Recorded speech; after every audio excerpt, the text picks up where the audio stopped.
नाज़रीन, जैसा कि आपको पता है इन्हें 249 में पोलिंग जारी थी अब तक, लेकिन फिक्स 5 बजे ये पोलिंग का सिलसिला ख़त्म कर दिया गया, क्योंकि काफ़ी नुमाइंदों की जानब से, उम्मीदवारों की जानब से ये इलेक्शन कमीशन को अपील की गई थी, दरख्वास्त की गई थी कि इलेक्शन का वक्त बढ़ाया जाए, पोलिंग के वक्त में कुछ इजाफा दिया जाए ताकि आवाम मौसम की गर्मी के बाद कुछ वोट पोल कर सके, मगर ये दरख्वास्त मुस्तरद कर दी गई और पोलिंग का अमल रोक दिया गया है।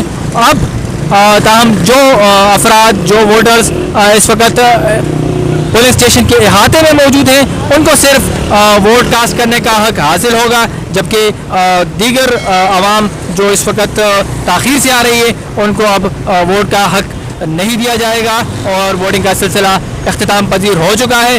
अब जो वोट के गिनने का अमल है और नताइज का अमल है वो तैयार किया जाएगा, फॉर्म 45 और ये तमाम मराहिल अब तय किए जाएंगे।